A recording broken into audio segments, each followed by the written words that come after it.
Lecture de la lettre aux Hébreux. Frères, Jésus est capable de sauver d'une manière définitive ceux qui par lui s'avancent vers Dieu, car il est toujours vivant pour intercéder en leur faveur.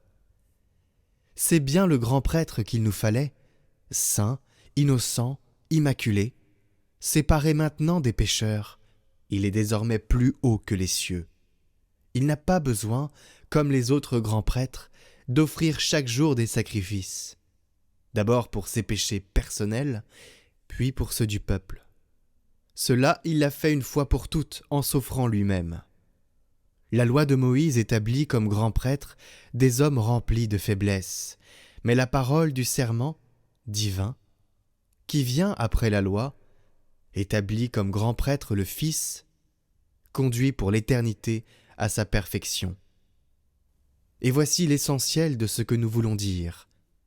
C'est bien ce grand prêtre-là que nous avons, lui qui s'est assis à la droite de la majesté divine dans les cieux.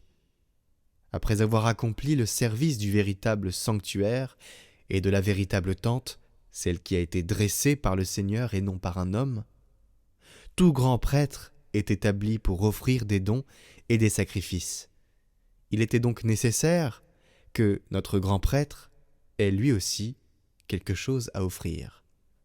À vrai dire, s'il était sur la terre, il ne serait même pas prêtre, puisqu'il y a déjà les prêtres, qui offrent les dons conformément à la loi. Ceux-ci rendent leur culte dans un sanctuaire, qui est une image et une ébauche des réalités célestes, comme en témoigne l'oracle reçu par Moïse au moment où il allait construire la tente.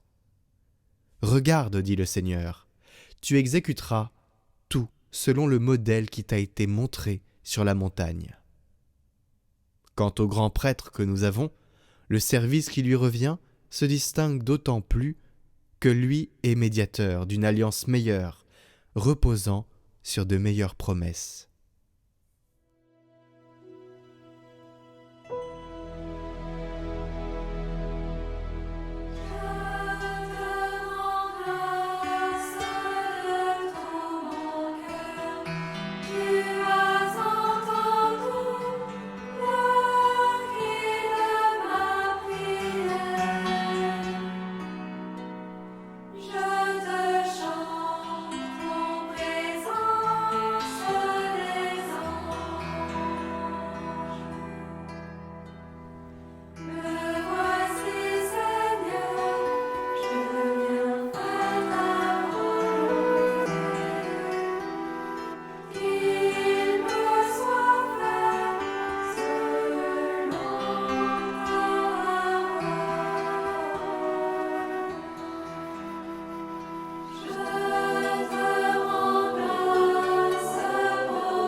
Évangile de Jésus-Christ selon saint Marc.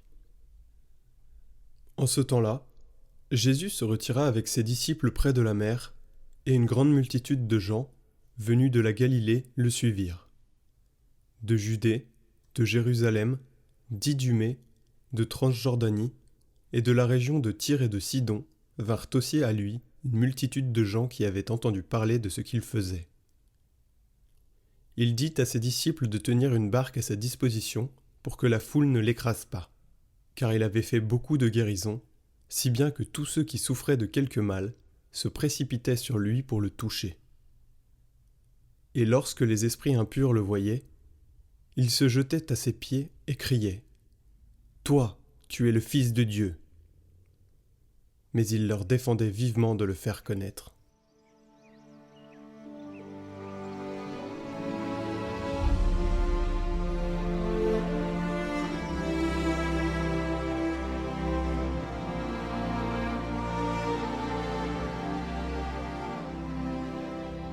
Dans nos doutes ou nos luttes, nous cherchons souvent des soutiens.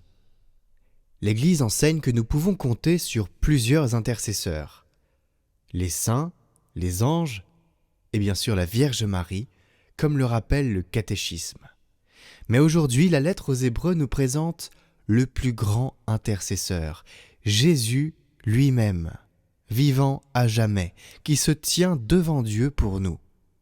Cette vérité n'est pas une simple consolation, mais une espérance révolutionnaire.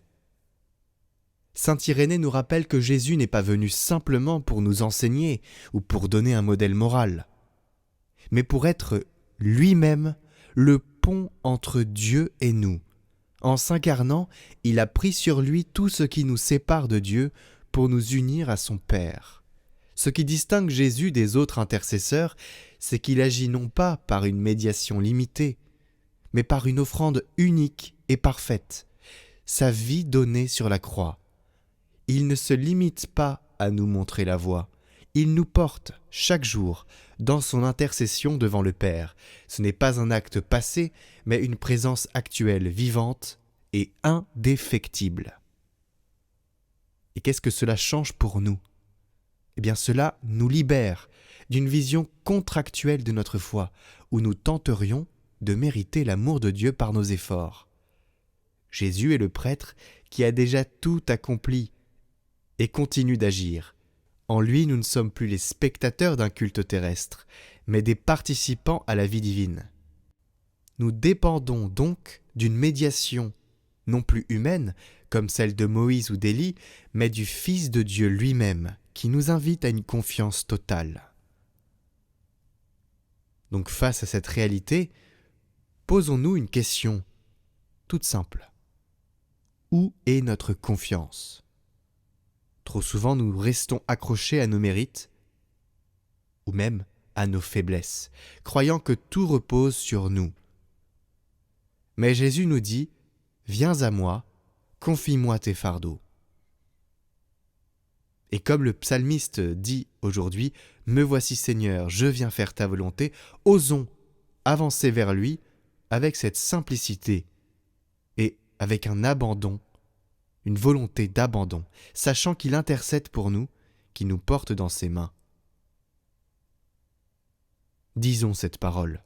« Me voici Seigneur, je viens faire ta volonté, qu'il me soit fait selon ta parole. »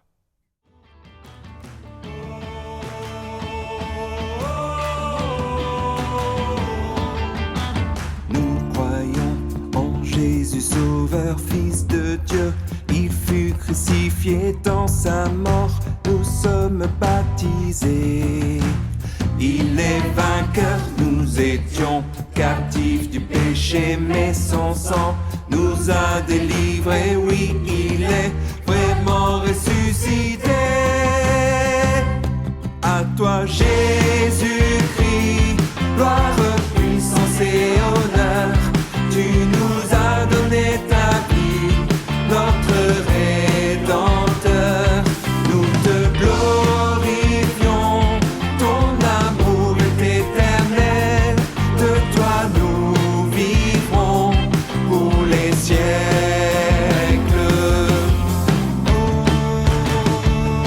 Oh, oh, oh, oh, oh.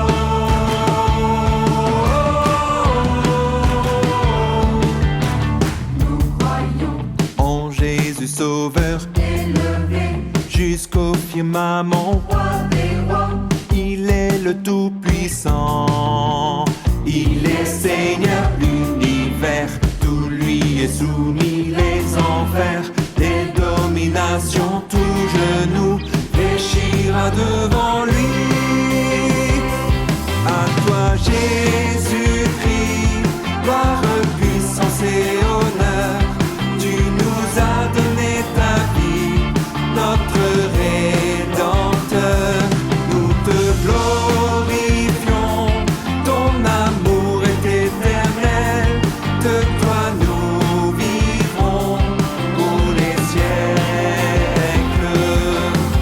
Oh,